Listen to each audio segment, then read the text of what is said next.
안녕하세요. VIB입니다. 여러분, 지금 어떤 코드 에디터를 쓰고 계신가요? VS 코드에 GitHub 코파일럿을 붙여서 쓰시는 분이 많을 겁니다. 자동 완성은 좋은데 한계가 있죠. 커서를 올린 그 줄만 도와줄 뿐 프로젝트 전체 구조를 이해하지 못합니다. 오늘은 커서 AI라는 에디터를 처음부터 끝까지 다뤄봅니다. 설치부터 컴포저로 여러 파일을 한 번에 수정하는 것까지 분량이 꽤 될 테니 필요한 부분은 타임스탬프를 확인하고 돌려보셔도 좋습니다. 이 영상은 초보자도 따라 할 수 있도록 모든 단계를 화면과 함께 보여드립니다. 설명란에 타임스탬프를 정리해 두었으니 궁금한 기능부터 바로 넘겨서 보셔도 됩니다. 커서라는 이름은 정확합니다. 마우스 커서처럼 여러분을 따라다니며 도와주거든요. 다만 가끔 혼자서 커서를 움직이기도 합니다. 먼저 가장 많이 받는 질문부터 커서가 코파일럿보다 뭐가 좋은데? 세 가지로 정리합니다. 첫째, 코드베이스 어웨어입니다. 커서는 프로젝트 전체 파일을 읽고 이해합니다. VS 코드와 코파일럿은 현재 파일 위주로 동작하지만 커서는 프로젝트의 다른 파일, 설정, 의존성까지 참고해서 코드를 제안합니다. 이 프로젝트에서 이 함수는 어떻게 쓰이고 있어? 라고 물으면 정확히 답합니다. 둘째, 멀티파일 에디트입니다. 코파일럿은 한 줄, 한 함수 단위로 제안하지만 커서의 컴포저 기능은 여러 파일을 동시에 수정합니다. 이 앱에 엔드포인트를 추가하고 프론트엔드에서 호출하는 코드도 만들어줘라고 하면 백엔드 파일과 프론트엔드 파일을 동시에 편집합니다. 셋째, 앱멘션입니다. 채팅창에서 골뱅이 기호를 쳐서 특정 파일, 특정 문서, 심지어 랩페이지를 참조하게 할 수 있습니다. 앱 패키지 JSON, 지금 쓰는 버전에 맞게 코드 수정해줘 같은 게 가능합니다. 세 가지를 합치면 결국 커서는 여러분의 코드베이스를 통째로 기억하는 페어 프로그래머에 가깝습니다. 코파일럿이 옆에서 한 줄씩 거들어준다면 커서는 프로젝트 구조를 이해한 상태에서 함께 설계까지 논의하는 느낌입니다. 설치는 간단합니다. 커서를 다운로드하면 됩니다. 커서는 VS 코드를 포크한 에디터라서 기존 VS 코드 확장 프로그램과 설정을 그대로 가져올 수 있습니다. 처음 실행하면 VS 코드 설정 가져오기 버튼이 나오는데 클릭 한 번이면 끝입니다. 확장 프로그램, 테마, 키보드 단축키까지 전부 그대로 넘어옵니다. 여기서 중요한 것은 모델 선택입니다.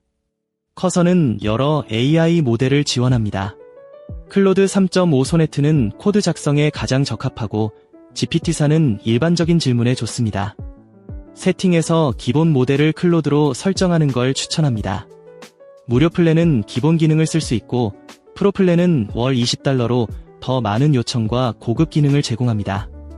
오늘은 프로 기능 위주로 다루지만 무료 플랜에서도 핵심 기능 대부분을 체험할 수 있습니다.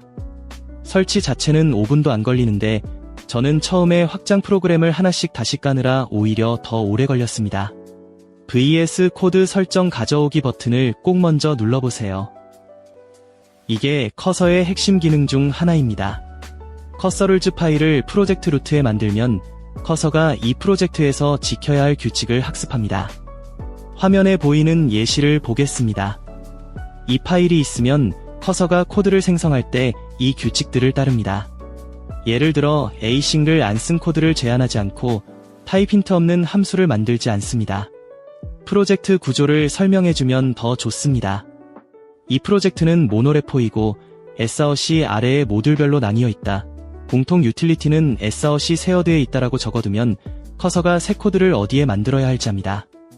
팀 단위로 쓸 때는 커서룰즈를 기대 커밋해서 팀원 전체가 동일한 코딩 표준을 커서에게 학습시킬 수 있습니다. 신입 개발자가 들어와도 온보딩 문서 대신 커서룰즈 한 파일만 보여줘도 커서가 그 팀의 코딩 관습을 그대로 따라가줍니다. 이제 커서의 가장 강력한 기능, 컴포저를 다룹니다. 커맨드 플러스 I, 윈도우는 컨트롤 플러스 I를 누르면 컴포저가 열립니다. 컴포저는 자연어로 여러 파일을 동시에 수정할 수 있는 기능입니다. 예를 들어 보겠습니다. 사용자의 아바타 URL 필드를 추가해줘 DB 모델, API 엔드포인트, 프론트엔드 컴포넌트 전부 수정해. 이렇게 입력하면 컴포저가 3개의 파일을 동시에 열고 각각의 필요한 변경사항을 보여줍니다. Accept 버튼을 누르면 한 번에 적용됩니다. 이게 VS 코드와 코파일럿과 가장 큰 차이입니다. 파일럿으로 이 작업을 하려면 모델 파일을 열고 수정하고 API 파일을 열고 수정하고 프론트엔드 파일을 열고 수정하는 3번의 작업이 필요합니다. 커서는 한 번에 끝냅니다. 컴포저의 또 다른 강점은 컨텍스트 유지입니다. 한 번 열린 컴포저 세션에서 계속 대화하면서 코드를 점진적으로 개선할 수 있습니다. 한 번에 완벽하게 만들기보다 대화하면서 다듬어가는 방식이 실전에서 더 효율적입니다. 주의할 점은 컴포저가 여러 파일을 수정하니까 변경사항을 꼭 gitdif로 확인하세요. AI가 만들었다고 무조건 맞는 게 아닙니다. 특히 기존 비즈니스 로직을 건드릴 때는 한 줄 한 줄 검토해야 합니다. 처음 컴포저를 썼을 때는 신기해서 검토 없이 바로 적용했다가 테스트 파일 하나가 통째로 삭제된 걸 나중에 발견한 적도 있습니다. 그 뒤로는 아무리 급해도 diff는 반드시 훑어봅니다. 커서의 채팅 기능에서 골뱅이 기호를 쓰면 다양한 것을 참조할 수 있습니다. 앱 파일명, 특정 파일의 내용을 참조합니다. 앱 폴더면 폴더 내 모든 파일을 참조합니다. 앱 검색을 수행해서 최신 문서를 참조합니다. 앱 닥스, 인기 있는 라이브러리 문서를 직접 참조합니다. 리액트, 뷰, 패스트 API 등 예를 들어 앱, Next.js15의 앱 라우터에서 레이아웃을 중첩하는 최신 방식을 찾아줘라고 하면 커서가 웹을 검색해서 최신 공식 문서를 바탕으로 답변합니다. 실전 트러블이 발생했을 때 에러 메시지를 그대로 복사해서 채팅창에 붙여넣고 앱 터미널을 참조하면 커서가 터미널 출력을 읽고 원인을 분석해줍니다. 마지막으로 제가 실제로 커서를 쓰는 워크플로우를 공유합니다. 첫째, 새 기능을 시작할 때 먼저 채팅창에서 설계를 논의합니다. 이 기능을 추가하려고 하는데 어떤 파일들을 수정해야 할까?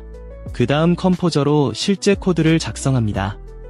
마지막으로 코드 리뷰는 채팅창에서 방금 수정한 코드에서 보안 문제가 있을까? 라고 물어봅니다. 둘째, 리팩토링. 거대한 함수를 선택하고 커맨드 플러스 K로 인라인 편집을 시작합니다. 이 함수를 3개의 작은 함수로 분리해줘라고 하면 즉시 제안이 나옵니다. 셋째, 테스트 작성. 함수를 선택하고 이 함수에 대한 단위 테스트를 p테스트로 만들어줘라고 합니다. 엣지 케이스까지 자동으로 고려해줍니다. 이 3가지 워크플로우의 공통점은 모두 자연어 대화로 진행된다는 것입니다. 코드를 직접 타이핑하기보다 무엇을 원하는지 설명하고 커서가 제안하는 코드를 검토하는 방식입니다. 처음엔 어색하지만 며칠이면 체감 생산성 차이를 느낄 수 있습니다. 이 3가지만 익숙해져도 개발 속도가 확연히 올라갑니다. 정리하면 커서는 코파일럿의 자동 완성을 넘어 프로젝트 전체를 이해하고 여러 파일을 동시에 수정하는 에이전트 도구입니다. 커서를 주로 프로젝트 규칙을 학습시키고 컴포저로 멀티 파일 편집을 하고 앱 멘션으로 외부 문서까지 참조할 수 있습니다. 오늘 다룬 기능 중에 하나만 골라야 한다면 저는 컴포저를 추천합니다. 여러 파일을 오가는 시간 자체를 없애주기 때문에 체감 생산성이 가장 크게 올라갑니다. 처음이시라면 무료 플랜으로 시작해서 커서 채팅과 커맨드 플러스 K 라인 편집부터 연습해보세요. 이 채널에서 매주 AI 개발 도구 실전 가이드를 다루고 있습니다. 구독과 알림 설정 부탁드리고 다음 영상에서는 AI로 텔레그램 봇을 만드는 실전을 다룹니다. 그럼 다음에 만나요.